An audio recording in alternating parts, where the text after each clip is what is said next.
Hi, my name's Jean. I'm an ancient historian, and today I wanted to talk to you about probably two of the most well known women of mythology, Pandora and Eve. Two women from completely different religious traditions, but who seemingly have a lot in common because, yes, that's right, they're the reason that everything is wrong in the world. Or are they?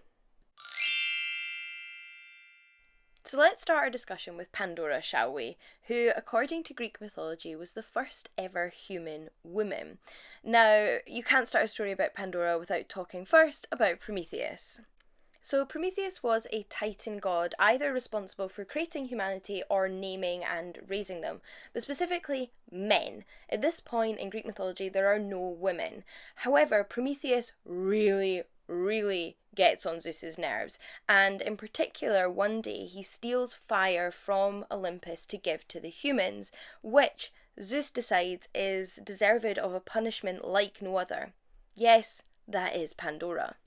Now, our earliest written source for the myth of Pandora is the works of the poet Hesiod, and here we can read his rendition of this punishment.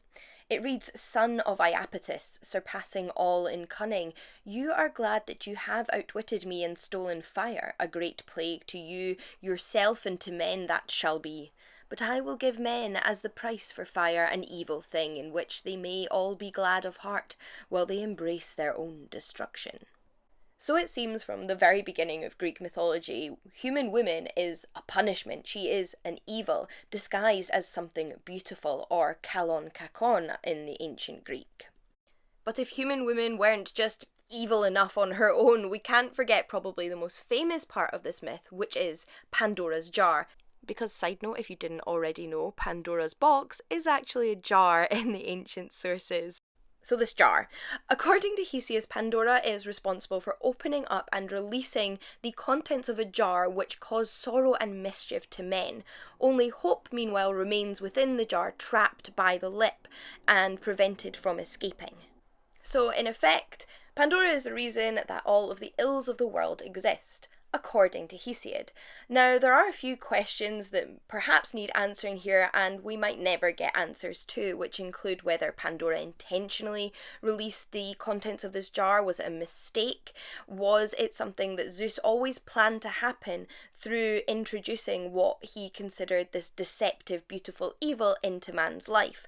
We can't be sure. One more allegorical interpretation, however, has been that the vase or the pithoi is actually a stand-in for Pandora's womb, and that the ills of the world as well as the hope that come from there are children, both a boon and a burden to their parents. One thing that is clear from Hesiod's text, however, is that he hated women, and I don't say that lightly. It's pretty widely agreed amongst ancient scholars and readers of Hesiod's texts that the man writing these poems did not like women. There are a myriad of examples in which he blames women for all of the problems in men's life in a very contemporary sense as well as a mythological sense. And while it's pretty safe to say that ancient Greece was a patriarchal culture and Hesiod's views may have been shared by many, it is always important to note when reading any source or experiencing any source about the biases of an author. And I think Hesiod's biases are pretty clear when we look at other sources. For example, if we look at a later Greek source like Aesop's Fables, we see a version of the myth in which it wasn't Pandora who opened the jar.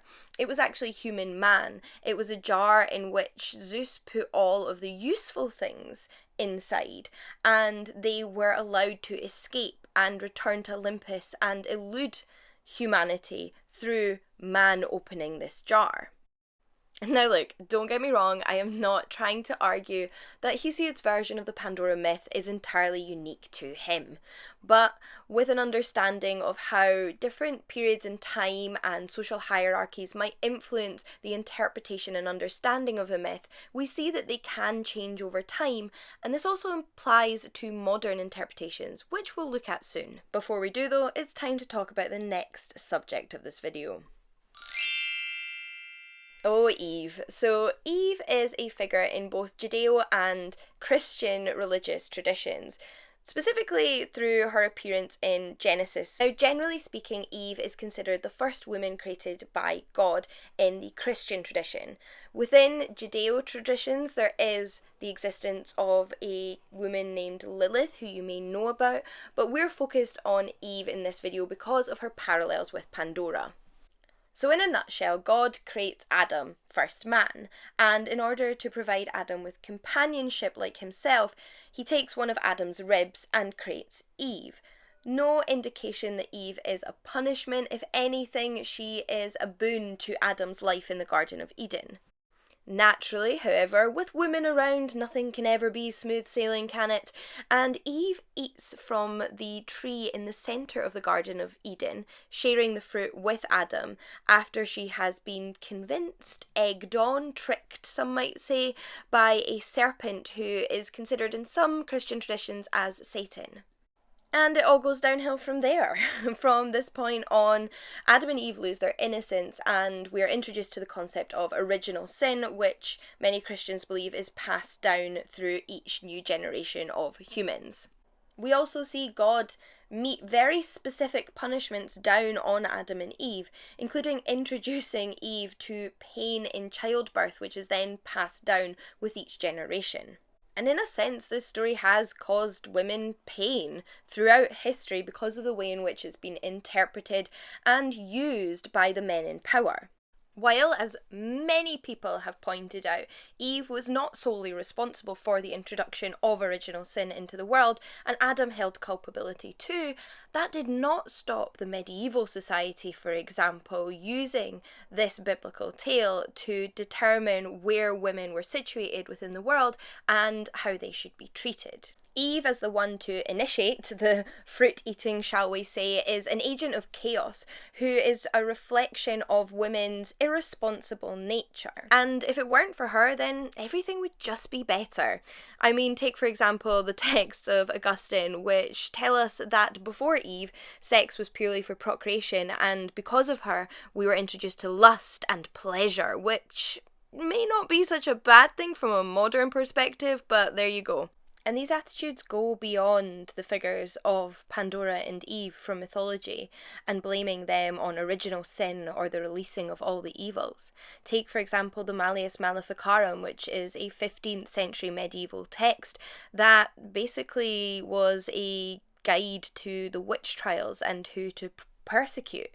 This blames all of war and destruction and violence in our world on women. And this isn't an issue of modern versus ancient or medieval societies. Just look to the first women of Norse myth, of Hindu myth, of Korean myth, and of Navajo myth. None of the texts about these women depict them as the originators of all that is wrong with our world. Meanwhile, in modern society, you can still see groups using the myths of Pandora and Eve as part of their subjugation and misogynistic attitudes towards women. Take, for example, the research done by Donna Zuckerberg in her book Not All Dead White Men, where she notes how the myth of Pandora, among many other myths, is used to bolster misogynistic attitudes and excuse misogynistic ways of thinking. So to answer the question, are women to blame for everything that's wrong in our world? Of course not. I don't think that, and I don't think any of you watching think that.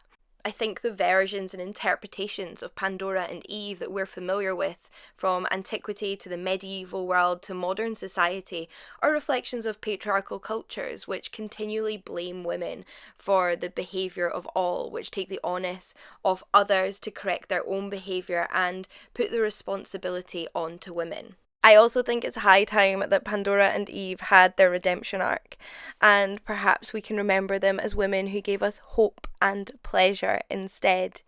I do hope you've enjoyed this video essay giving a brief overview of the parallels between Eve and Pandora, the origin of the first woman who created all that is ill in the world, if that's what you want to call it. And if you want to check out more of my videos on pop culture, literature, myth and history, just check out my channel. In the meantime, I'd love to talk more about this topic in the comments down below, so please leave your thoughts. There's so much more to be said than I've covered here, but hopefully it's been enjoyable nonetheless, and I'll see you all again soon. Bye everyone.